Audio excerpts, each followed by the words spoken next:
In fact, we can go on talking about Dr. Abid Hussain. But why these youngsters should talk about Abid Hussain, should know about Abid Hussain? He prepared the blueprint for the steel plant. Not many people know that. He was responsible for the appointment of an outstanding scholar as the Vice Chancellor of the Andhra University. The office came to him unsought. He did not apply for it, Dr. Iyengar. That he became a failure, that's a different matter. But everybody in Delhi said an outstanding man became the Vice Chancellor of Andhra University. And nobody knew the secret. In the university, being what it is, what it was, people went on gossiping. How did Iyengar influence the Chief Minister? Nobody knew about it. Abid Saab quietly came and said he had great admiration for Brahmananda Reddy. I at the time had admiration for Mr. Sanjeev Reddy as a strong Chief Minister. But Mr. Abid Hussain said quietly, I recommended his name and it was picked up. And Iyengar was the Vice Chancellor. He enhanced the prestige of Andhra University. So many such good things were done. In fact, the other day when we were having Rajamohan's lecture, I recalled how Abid Hussain was responsible for P.V. Narasimha Rao's success. Mr. Y.V. Reddy was one of the wonderful participants of the team, one of the leading participants of the team. I shall come to that shortly. But right now, it's my very pleasant duty to request Dr. Y.V. Reddy, our Honorable Member of Parliament, Shri Dr. Kambambati Haribabu, Shri Anjani Reddy, and Abid Saab's another good friend, Dr. A. Sharma, to come onto the dais and place a flower as homage, as tribute to Dr. Abid Hussain. I would allow to request Rahul Chetty, but on his behalf, I shall place a flower. Thank you very much.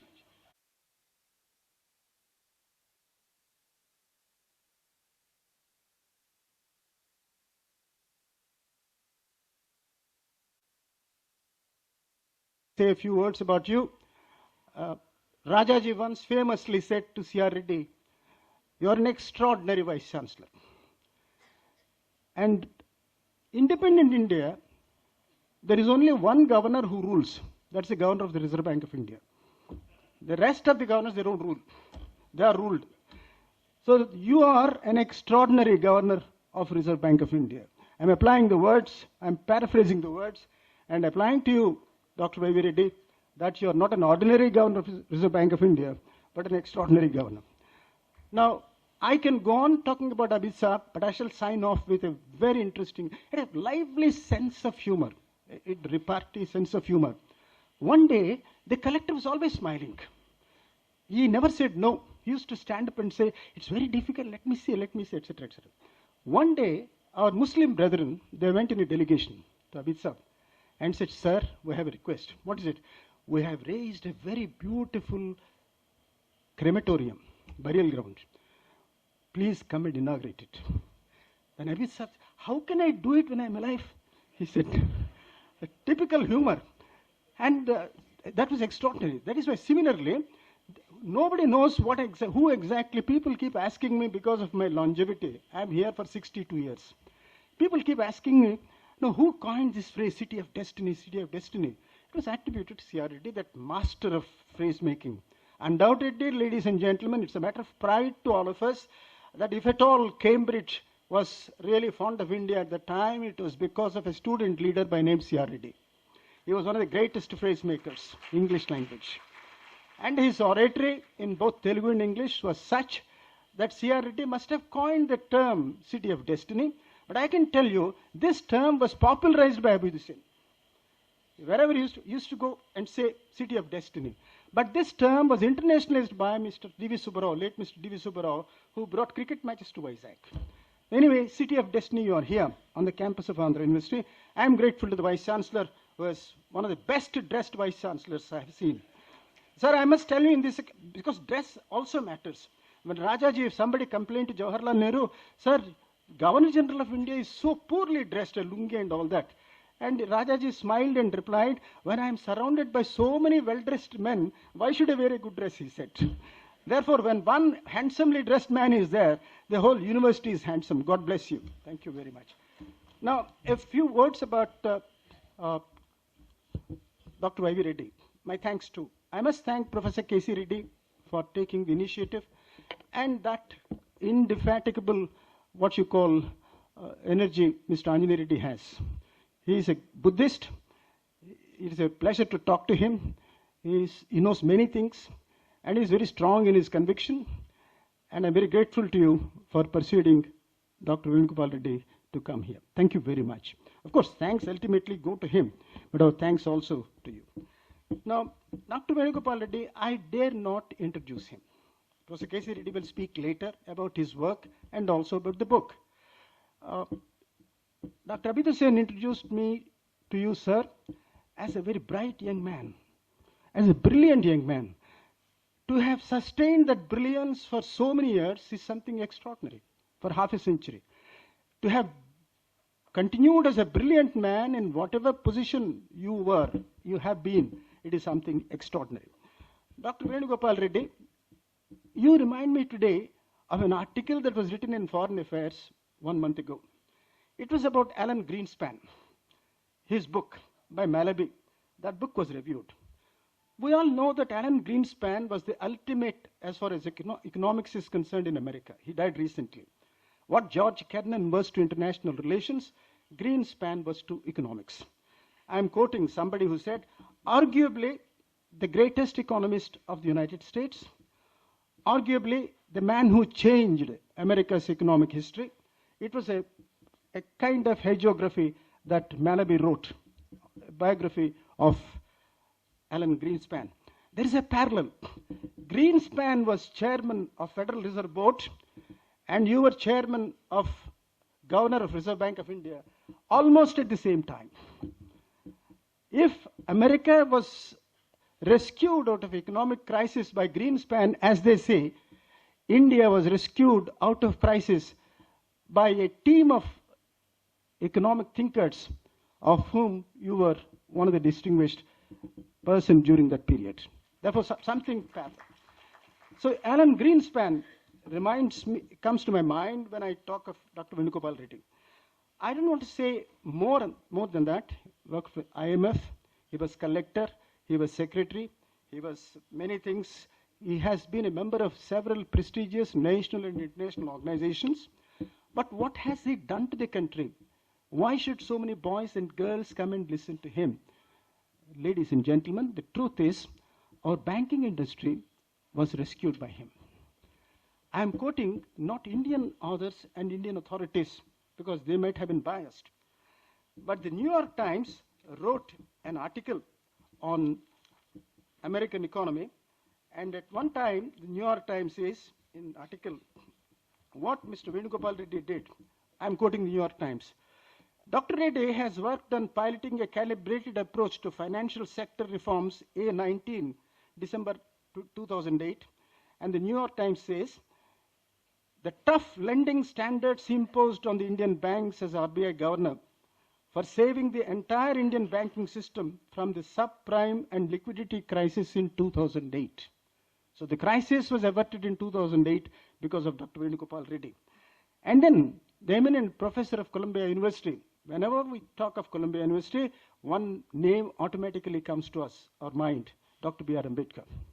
Therefore, Dr. Stiglitz of Columbia University, renowned economics professor, I'm quoting him. He says, if America had a central bank chief like Y.V. Reddy, the US economy would not have been in such a mess.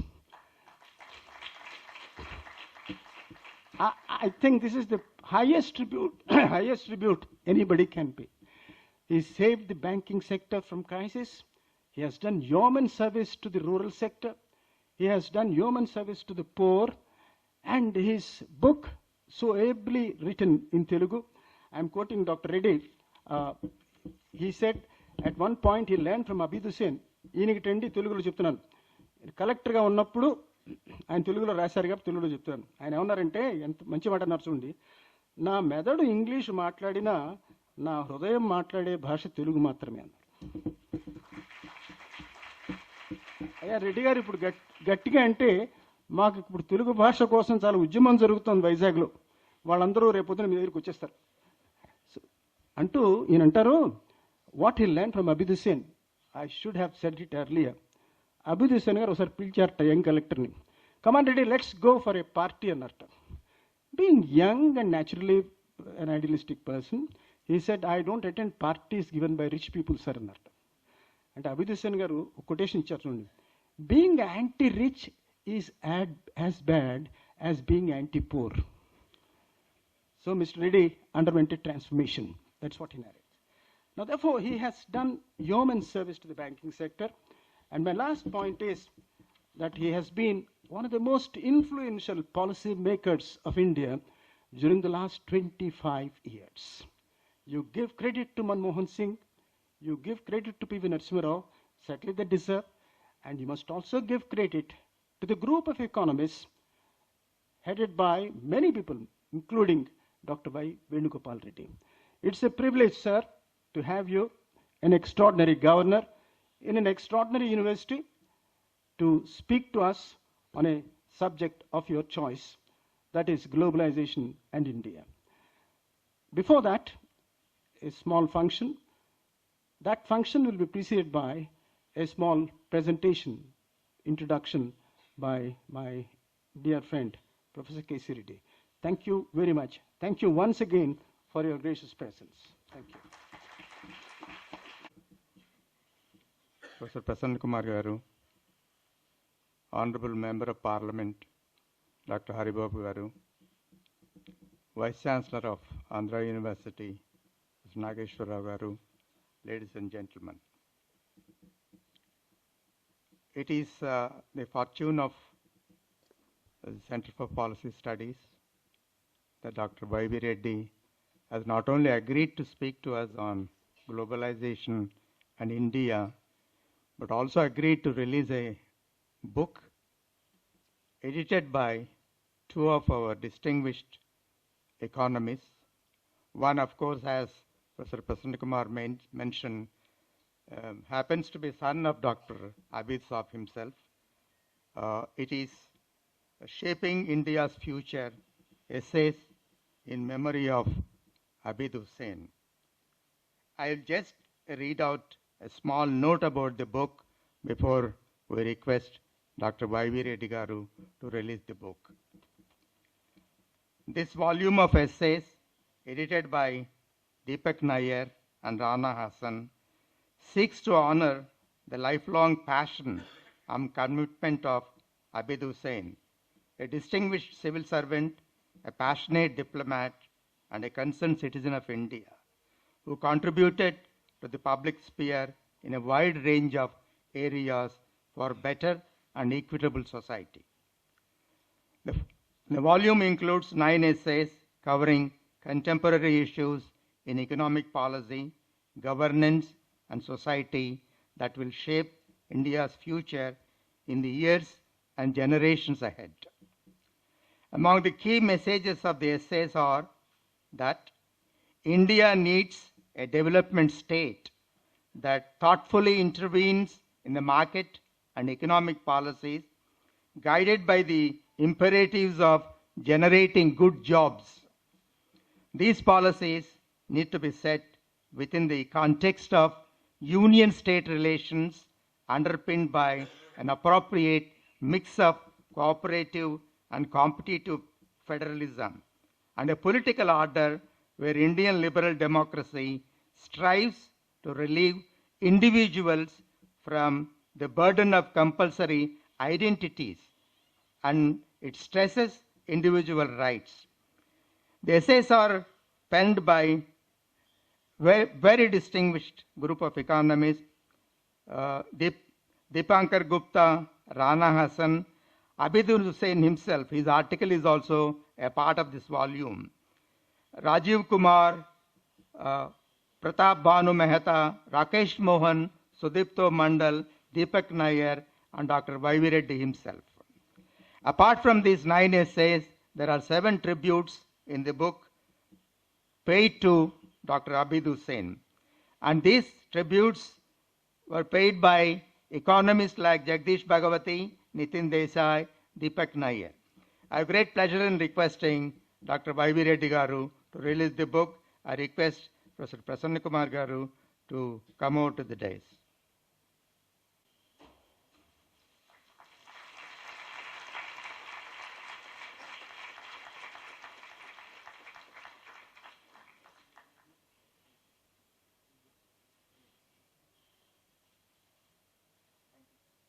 The lecture will be preceded by a small felicitation function to the chief guest. But before that, I'll take only few minutes, sir, to say as to why we requested you, because when we were discussing about the topic on which Dr. Y.V. Reddy should deliver the first foundation lecture of Center for Policy Studies. The topic of globalization was thought about for two reasons. Number one, its extremely contemporary importance. Number two, the person who is speaking is one who was involved closely, actively in the globalization process itself. I do not think would have got any other better person to speak on globalization. I do not intend to get into the details of the subject as such, but I will only take couple of minutes, exactly couple of minutes, to say what probably apart from the lecture that he has prepared, it will be distributed to everyone who is in the hall after the lecture. We all say that globalization is multidimensional. And globalization was thought about across the world. A consensus was built saying that it is irreversible. The gains of globalization would be evident. Countries across the world, people around the world will gain from globalization in terms of better incomes, better opportunities, and better quality goods, so on and so forth. But the studies on neoliberal economic policies, beginning with Thomas Piketty's book, they started revealing that everything about globalization is not rosy, particularly from the standpoint of developing countries, including India. Incomes have not been increasing, inequalities were not getting reduced, opportunities were confined to only a few countries, and unemployment was increasing, not in just developing countries, but in countries in Europe and in the United States. This backlash on globalization reached its peak with Brexit and the election of Trump as President of the United States of America. Now, people started questioning, do we really need to get on with globalization, or do we look at a different strategy of deglobalization? In fact, the theme of deglobalization is now an important theme in most of the discussions on national and international fora. Therefore, we need at this point of time to connect this and look at why globalization has not helped the countries to realize the objectives. Is it because of the failure of the international institutional structures, or is it because of the failure of the domestic economies to restructure, reformulate their development strategies to complement with the globalization strategy itself? And Dr. Y.V. Reddy is the person who can reflect on this. As Dr. Prasanna Kumar was talking, he worked in the International Monetary Fund, he worked in the World Bank, and he was a part of the economic crisis in terms of, he was there when the economic crisis has taken place. He was there while the crisis was being resolved and a development strategy was reformulated. He has seen it firsthand in terms of both policy making and its implementation. And therefore, we would be enlightened to listen to him as the president of the society was saying that so many youngsters, if we look at them, the only way that countries around the world, governments around the world would look at a development strategy is look at the social and economic opportunities, build them, and then provide better living conditions to everyone. And now we will have a small felicitation function and over to the President. Thank you, Professor K.C. Reddy. Your reference to President Trump, just a digression, I crave your indulgence for a moment. Recently it was shown on television that people have stopped watching sports. There is a 21% drop in people watching sports, including the United States, Great Britain, and India, whereas there is 37% increase in watching news channels, thanks to Trump. Thank you. Now, ladies and gentlemen, we have pleasure in requesting Professor Y.V. Reddy to accept a small felicitation, a token of our gratitude, and I request all the members of our executive committee, Sri, Center for Policy Studies has been restructured. It is now a society, and the members of the executive, Sitaramaya Garu, Madhukumar Garu, Vijay Prakash Garu, Peter Garu, Varma Garu, Vijay Kumar Garu. Mr. Vijay Kumar, I take the liberty of saying many happy returns of the day. Dr. K. Venkateswar Garu, Surnarayan Garu, Balaji Garu, Kumar Raja Garu,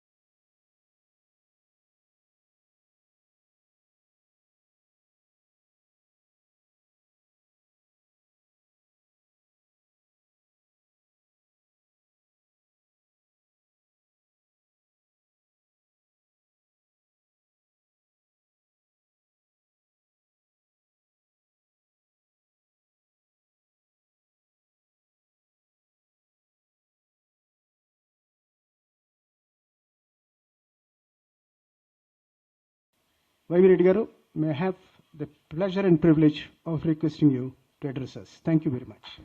Sharma Garu, Rani Garu, Anjaney Reddy, and my friend from Bangalore, Charan Singh, Professor Sriram, and somebody who has helped me write the book, for which you had just now heard an advertisement.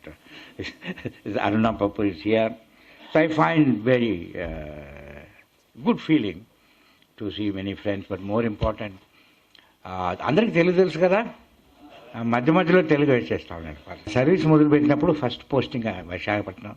So అక్కడ వెళ్ళి assistant కలెక్టర్గా join అయ్యాను. 50 ఏళ్ళు అయిపోయింది. So సెంటిమెంటల్గా I'm feeling very very happy that I'm alive. And Visakhapatnam is prospering. And I'm meeting my friends here. What more can I ask in life? So I am grateful to God, all my friends, for giving me this pleasure to reminisce, to enjoy the life as it has been and as it is.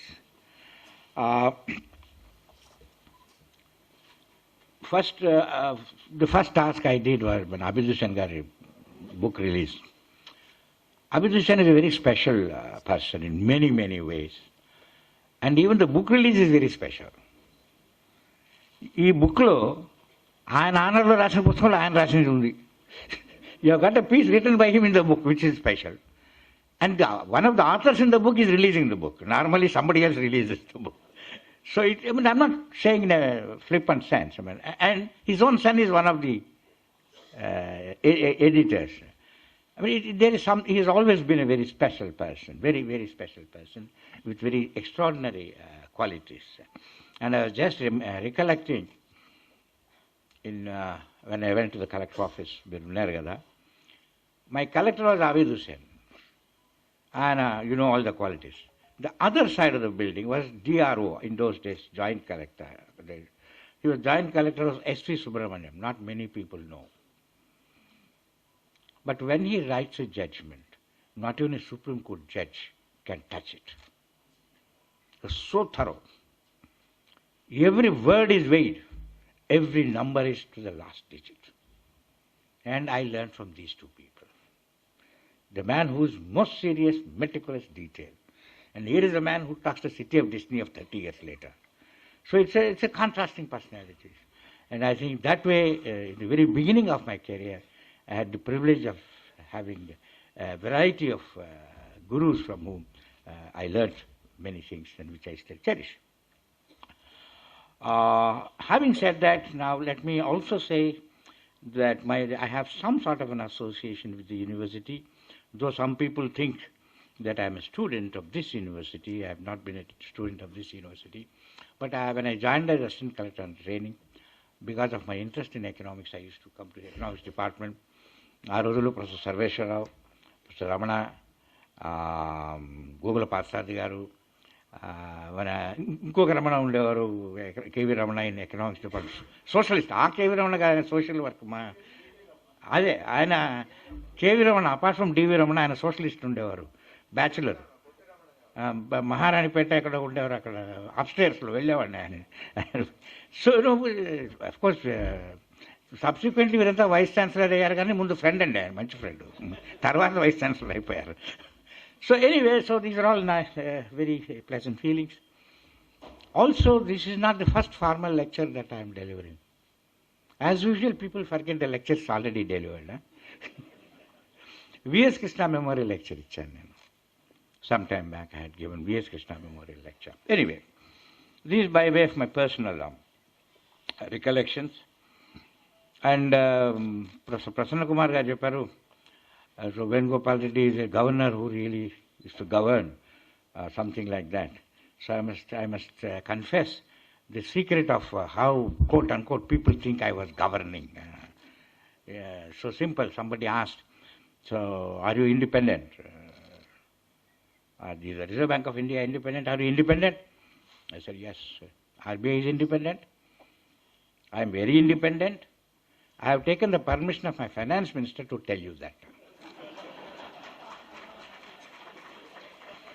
So my limited point is, ultimately the sovereign is sovereign.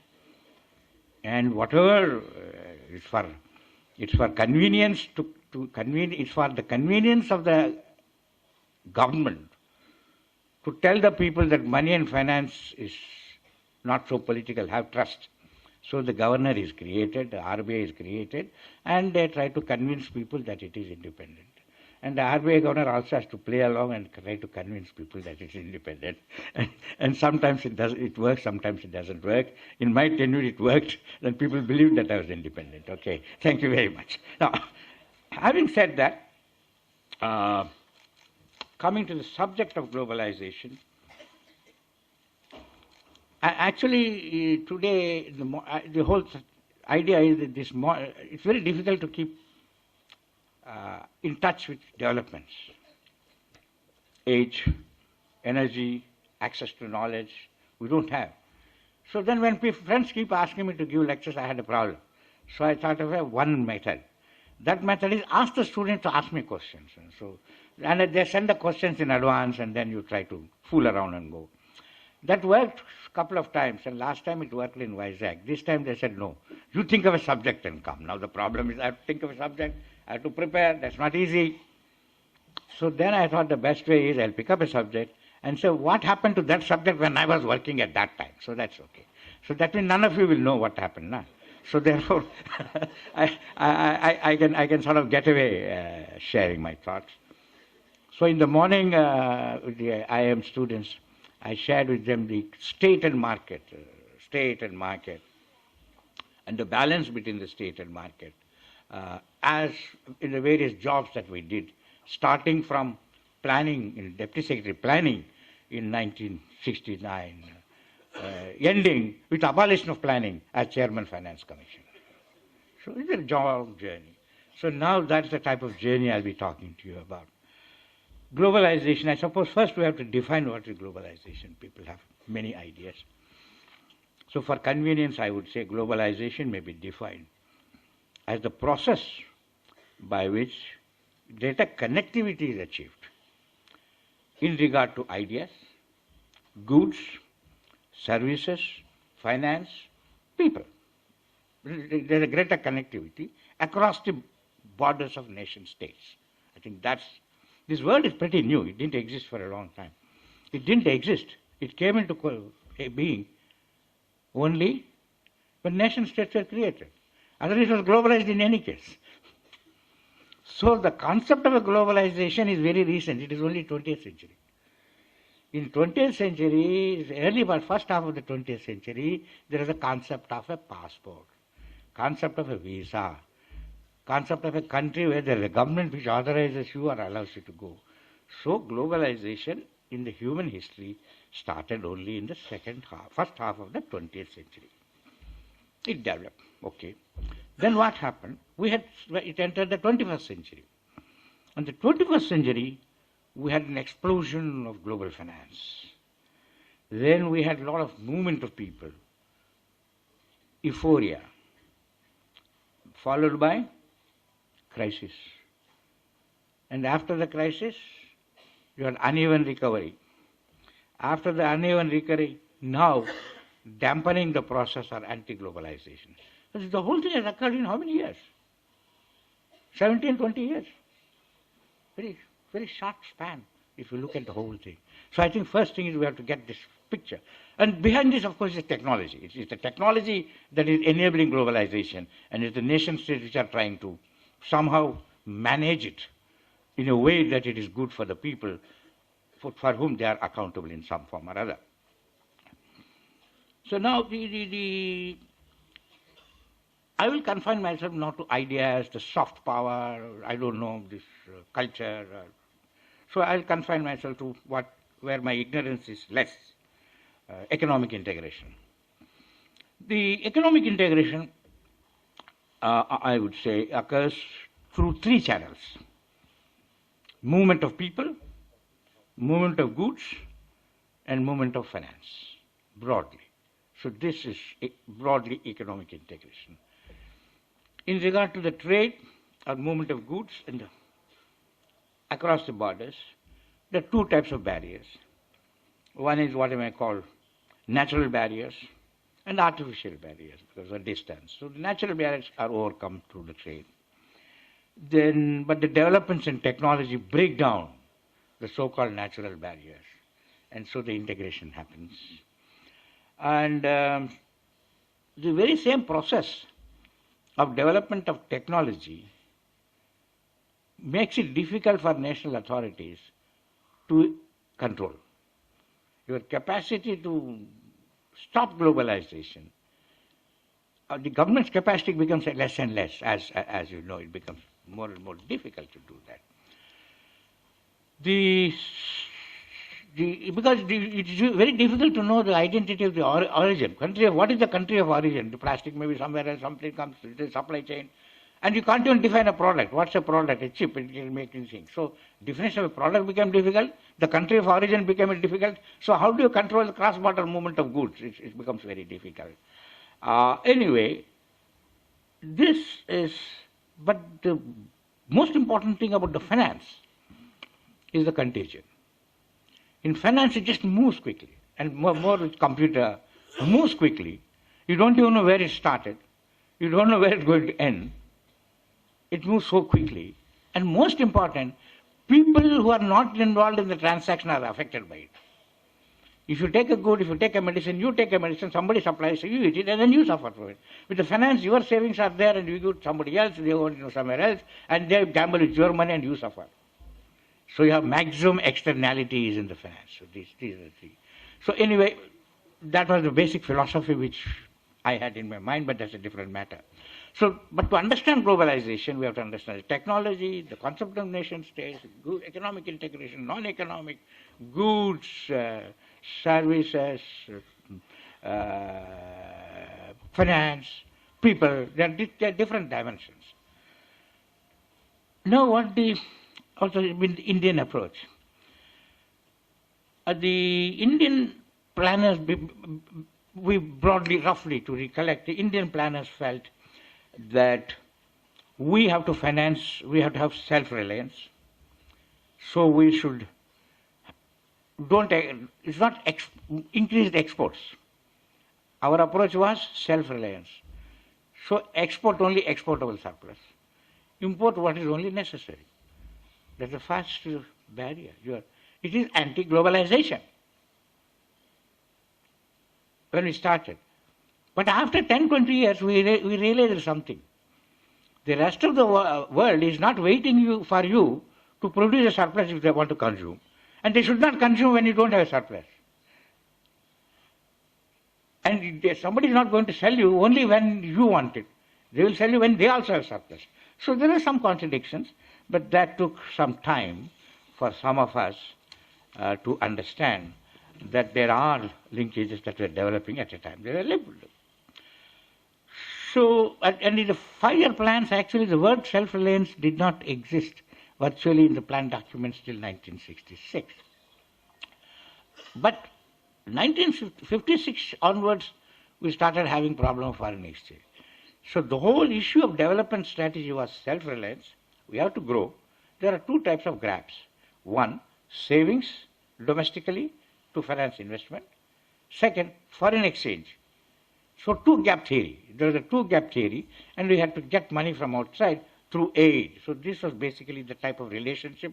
Real economy minimized, and incidentally, and then real economy, goods and services, as I said, export surplus only, otherwise you don't export. So trade, we're not having an integration. People. On people, I must tell you the position in India at that time. People are not encouraged to go out of India as a policy. At one stage, and I'll invoke Abid Saab, at one stage there was a meeting, I heard, not that I was witness to that, when Abid Saab was Secretary of Commerce, Mrs. Gandhi was the Prime Minister, I think. There was a proposal, since many doctors are going away, doctors and engineers are going away from India, they have been educated at great expense, there is a shortage, therefore we should stop them from going. So like exportable surplus, only when you get surplus doctors they should go. So the whole idea was that there is a brain drain. So the discussion was how to stop brain drain. And in that meeting, apparently, when the discussion came, they were all discussing, and then Abid Saab was secretary.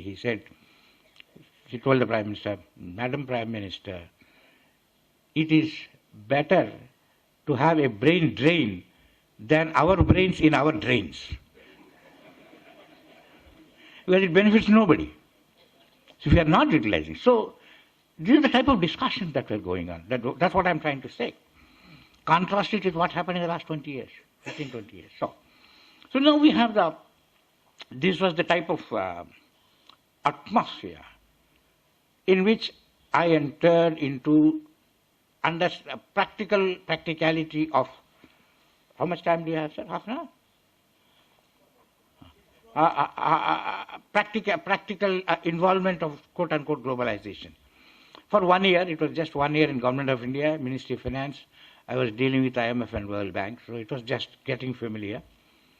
And after that, I went to World Bank as advisor to Executive Director, Mr. Narasimhan. One Executive Director, one advisor. The office only 2 people and a stenographer. So at that time, I had 3 types of exposures. One, the board of the World Bank, the board of 20 directors representing different countries, different regions, they meet twice a week. They review the finances of the state, they raise money, they give loans, World Bank loans, etc. It's the board. And the board is a full-time board. Full board meets for 2 days a week. And rest of the days they meet as committees, etc. And since I was the advisor and also alternate executive director, I was attending every meeting of the board for 5 years. So all policies, all loan, everything, raising money, I was aware, sitting in the second row. So I can see others commit mistakes. I need not have to commit mistakes, but I was only assisting them to commit mistakes. Okay. Now, then there's a second thing. At that time, the world was divided into developing countries and advanced economies. And the developing countries had a group of 9, they're called G9. And G9 should actually take position against advanced economies. But okay, good. So therefore, and then they're also with some economics background, and generally Indians talk too much. So I was active there also. So try to understand this dynamics of advanced economies, developing economies, exploitation of developing countries by the advanced economies, and how to defend yourself, etc. And then we have Raoul Prebisch, various economic theories to back us also. Then there is a third thing is the Indian authorities. India is both a owner and a very important owner. India is a shareholder and owner of the World Bank, and is also a borrower.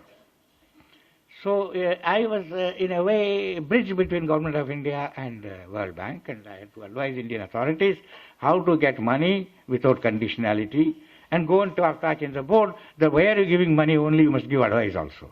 So, but this type of different roles I was able to play. But while there is a lot of thinking going on in this was happening, I was observing things happening, but we did not fully comprehend because we were so sure about what we thought was right. That if we export, the rest of the world will not accept those exports. It will be so much export. Our country is so big, so we can produce everything that we want. We can create enough demand and enough supply to have development rather than depend and be at the mercy. So that was our thinking. This thinking was going on, and we were advocating this thinking. And what was happening in the period 78 to 83? China joins World Bank. China, which was against World Bank, is joining. We haven't changed our view at that time. Russia joined.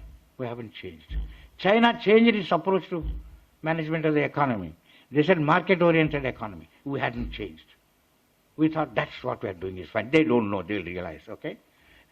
Then we had Reaganomics, and we know, I'm sure in Andhra University, utter contempt with which we viewed Reaganomics. Then we had Thatcher, saying the public enterprises, privatize public enterprises. And when we had to write about privatization at that time, anyway, that comes later, but the limited point is a lot of things that's happening. And I, in a way, was involved in these deliberations. But did not, I myself and many others did not fully realize that we were not clear about what was happening. And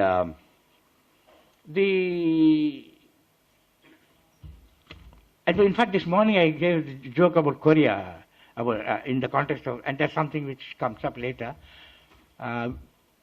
In Korea, when I went, we were asking, and I told them there is a joke that Indian steel industry officials went to Korea in 1980s and to find out how Korean steel industry is so efficient in the world. So apparently when they were told by the Korean managers, we learned it from India. And how did we learn from India? We learned from India what we should not do in the steel factory. When I mentioned this, the governor of Korea said that is not true. The governor of Korea said that's not true. You got it wrong. We learned from India that steel is important. What we did not learn from India is that public sector should not be doing it. Public sector should do what it should do first. Law and order, public goods, etc. So, but these are things which are happening. But we were still not fully aware of these implications of ideological shift, partly induced by technology. Now, around this time, there was slight realization that what we are doing may not be right. In fact, Abid Hussain headed a committee on, liberalization of international trade. There are 5-6 committees. All the committees tried to change because there was a realization that what we are doing is not exactly right.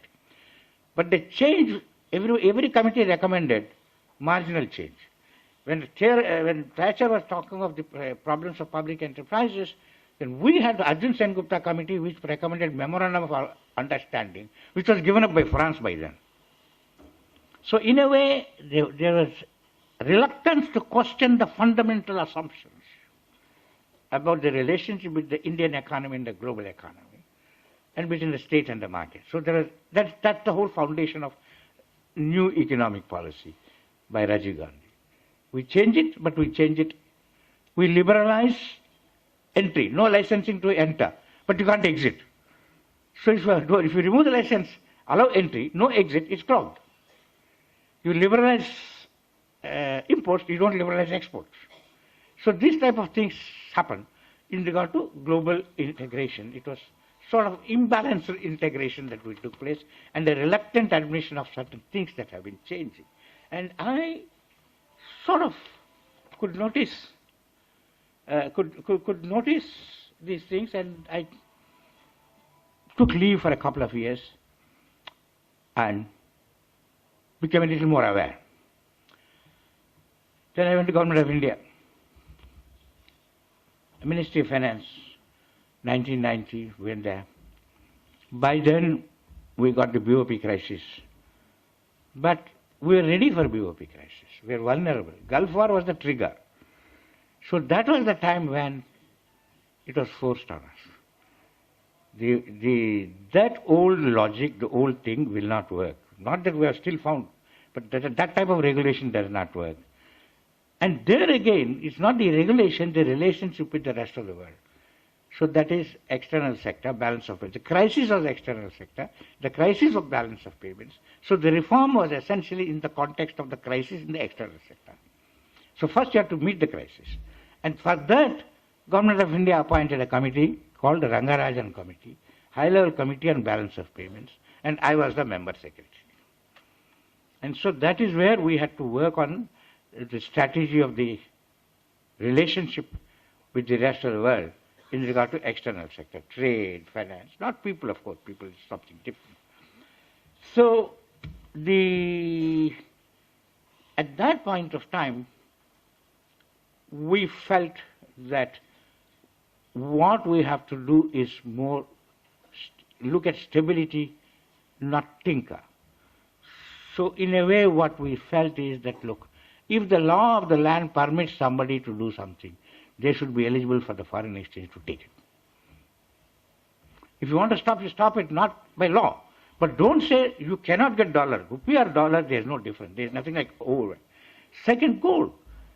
Gold was imported after oil. Maximum dollars are spent on import of gold for decades. And it is sold. It's banned.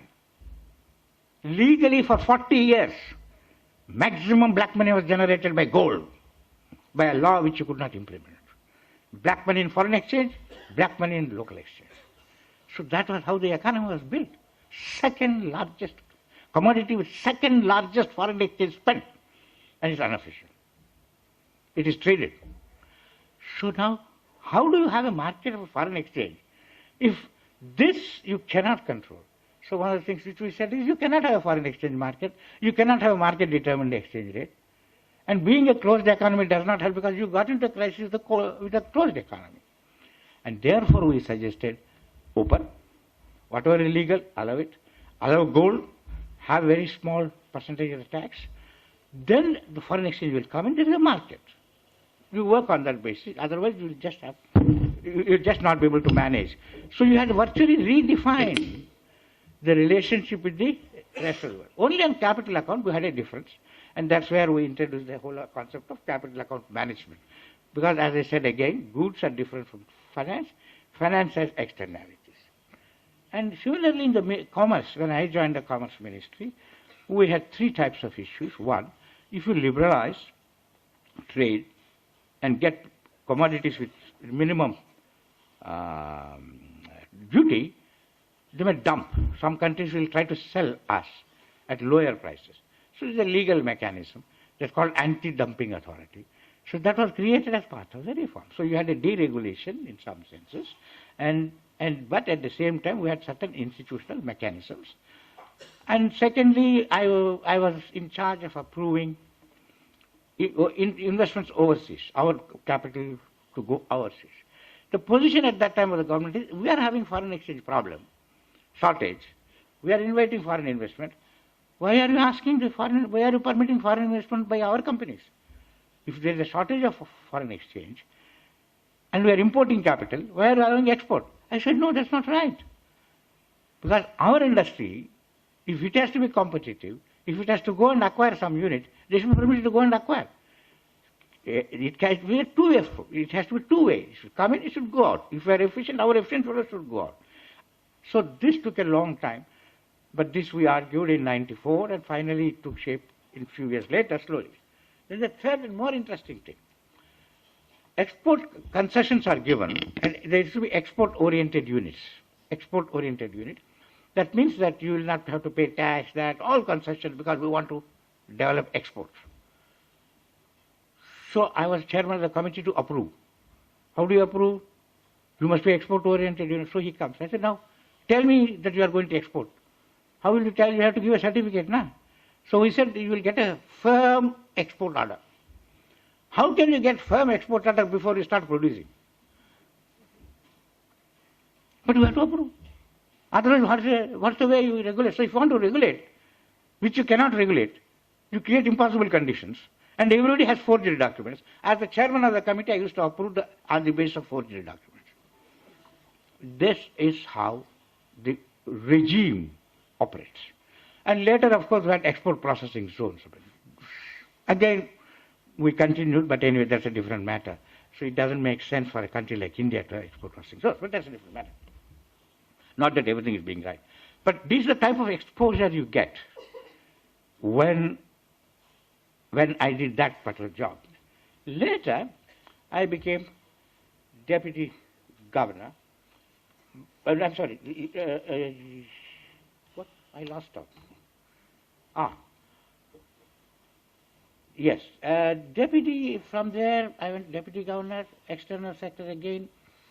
And there, the interesting thing is, we opened up like this, external sector, open up, we go there, Asian crisis is hitting. But by then our policies were such that we were spared by the Asian crisis. We induced. Then you may not remember, we had US government imposed sanctions when there was a nuclear explosion. It went unnoticed. You had Y2K problem. You had Brazil, Mexico, no contagion. You are an open economy, relatively more freedom. So the issue is that just because you are an open economy, you don't become vulnerable. But your vulnerabilities will be exposed and you will pay a very dear price if you are an open economy. So that is the lesson and that's how we try to. And as deputy governor, therefore, I try to, and government also, redefine what is self-reliance. Self-reliance is not self-reliance in that sense. Self-reliance means you must be competitive in the world. It's not that be self-sufficient. That's one.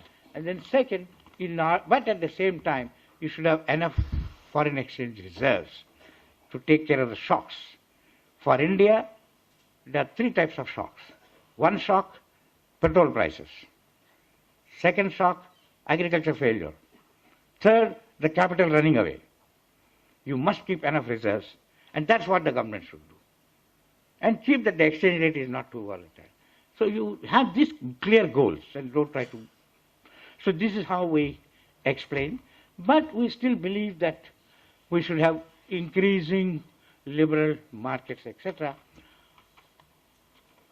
And some integration, financial integration also carefully calibrated went on. Then after 6 years, I went to IMF. And as executive director, one of the 20. And there we are looking at money, finance, all over the world, surveillance over USA. Something we found there. I found that some countries had to come to IMF for a loan for a problem. And what are the countries? Turkey, Brazil, Argentina, Mexico. And all of them had two things. One, the government was borrowing money from non-residents in foreign currency. Two, the banking industry was pretty much open, very often owned by foreigners. And finally, whether it is private or public, when there is a risk in the country, which is beyond the capacity of the private sector, a risk in the country which is beyond the capacity of the private sector or the markets to bear, it gets shifted to government. It gets shifted automatically. That is how the global system is. That's what the nation state, the way it works. So I realized that there is one thing which markets cannot handle, that is excess risk. And the one thing that the government should do is make sure that no excess risks are taken. No excess leverage takes place.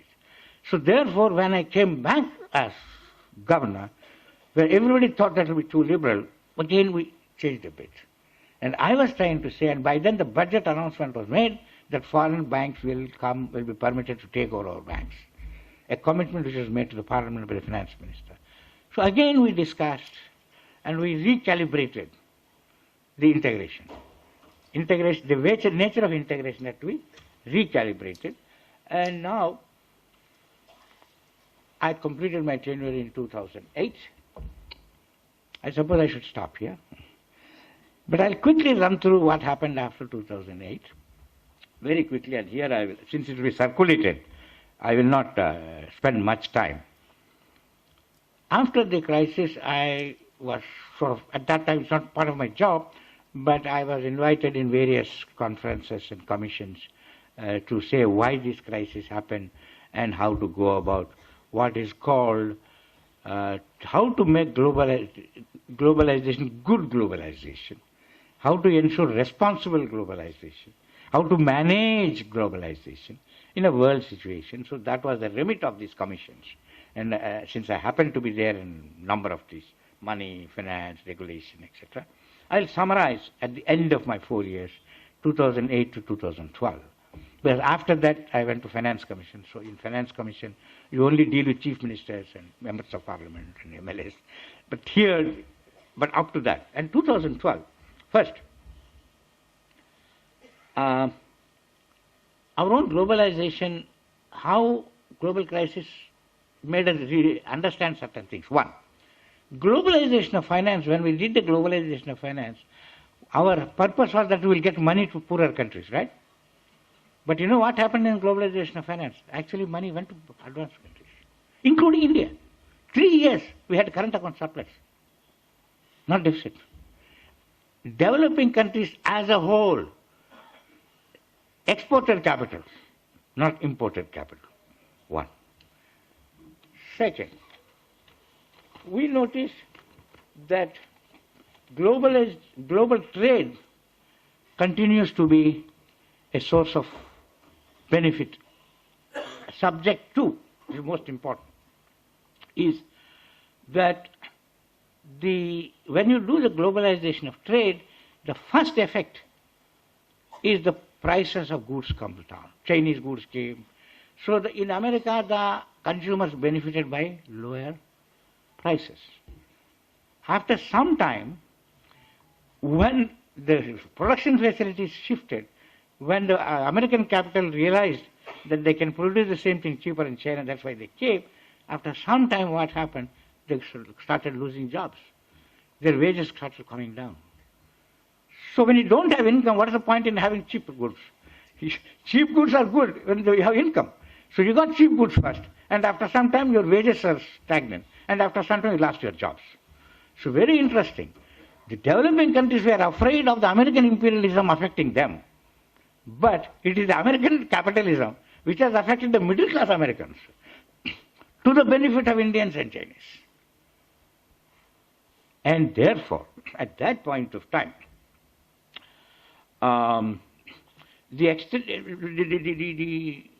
what we had done at that time is there is a cyclical, there is a structural.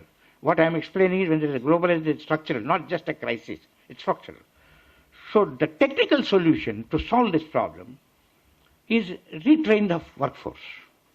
They can't accept lesser wages. You retrain the workforce. Except in America, there is a problem with retraining the workforce. It's not easy to retrain people who are 40 years. You can retrain 20, 50 years. Technology is advancing. So they're stuck. Advanced economies are stuck by the demographic profile, the technological revolution. So this is how the employment trends, that's what I said, the employment trends in global economy have been particularly, another thing is the global capital became unionized. Global finance, there are only 4 audit companies. There are 6 big investment companies. There are 2 new. The global capital is unionized. The unions in the countries are deunionized. Union capacity to bargain has come down because the capital will go away if you unionize. So the labor lost its bargaining power. It's confined to the country. The capital is become more mobile. So there's an asymmetry which is there, what they technically called incomplete globalization. Now then you have the international monetary system. What is the international monetary system? There should be a currency for global trade to take place, global finance. There should be a currency. What is the global currency? US dollar. Okay. And what? And it's the dollar of the currency of America. And on what basis will they supply dollars to the world? To the supply of dollars, according to law, the Federal Reserve has to ensure such supply of dollars, such supply of interest rate that is beneficial to America. That is the law. So the supply of dollars in the world is determined by the interest of America under the law of the world, land. That is why, if you ask Americans, they say, you have a problem with our being a currency? It's my currency and your problem. If you want, you go and find out. Discover another currency. We are still trying. It has not worked. So there's another weakness in the system. And then we have the regulation. And even the global contracts. Now suppose we are India, we export capital, we import capital, we enter into contracts, and then we get a dispute. Where is the dispute resolved? Not in Delhi, not in Argentina, London or Washington. So when there is a dispute, the dispute resolution is by a law that is governed by a particular country, and those countries are going to decide your dispute. So you know how it will be disposed of according to that law. And they are under the jurisdiction of that country. They are not, these courts are not under international courts. So there you have a situation where dispute resolution and regulation is national. The finance is global. Trade is global. Therefore, but in this situation still with all this, globalization will go on, there will be some problems, but what happens is, in this situation, the people look to national states. The risks have increased. When the risks increase, the people of the country say, look, you do something. Big risk, you do something. Who is who? That government. So what does the government do? They want more policy space to cater to the needs of their citizens. So now, many nations are trying to reacquire, take back some power which they lost in globalization to take care of the discontent in different countries in different manners. And in this, then you have a situation where demography, various other factors favor India, technology. So, in fact, you have a situation where it is the developing countries who want globalization and the advanced economies who don't want globalization. The poor have benefited, the IT people have benefited, but in future even more. In future it's even more. So inevitably, there will be a shift in power balance. That power balance will shift from west to east. That will not be easy. And one of the important countries are India. So in the next 20 years, it's possible that it's India which will play a very significant role in the shift in power balance, power broadly, but definitely in the economic power balance. So the way in which we manage globalization for the next 20 years is not only going to affect us, but it's not going to affect the world. And what happens in the world is going to affect us more. So that's the way I believe. And so all the young people, only one thing, you have wonderful opportunities in the world, but you have to be competitive. And people are going to come and compete with you also. Wonderful opportunities. You'll have freedom to choose. You'll have capacities to learn. You don't require teachers, professors. Go to Google. You can learn whatever you want. That's what the technology provides. But you can read some books, or you can look at some other pictures and get spoiled. So you've got a freedom to choose. And now my suggestion to young people is think more about the future, think of the freedom, and think that as a country, as a society, and as a group, we are likely to have far more influence in what happens in the world than what we thought 25 years ago. We were afraid of the world. Today, the world has to reckon us in the next 20 years. Thank you very much. Sir, on behalf of the Center for Policy Studies, we are really grateful to you, sir. You have become nostalgic towards Visakhapatnam, and your career as an administrator and a bureaucrat over decades gave us a path to understand what had happened in the Indian scenario. Your understanding about the national, international understandings really gave some boost to the youngsters. I think they make use of your deliverance in their lifetime to achieve greater heights. I thank the Vice Chancellor for having given the bouquet on our request to our chief guest, and I further thank the MP Kamampati Haribabu Garu, who had spared his time to grace the occasion. And there are several vice chancellors and the dignitaries who had come from all the way from their destinations to grace our Center for Policy Studies. It is your foundation lecture, sir. Really, it will be remembered forever. Thank you very much for all of you who have graced the occasion. Thank you.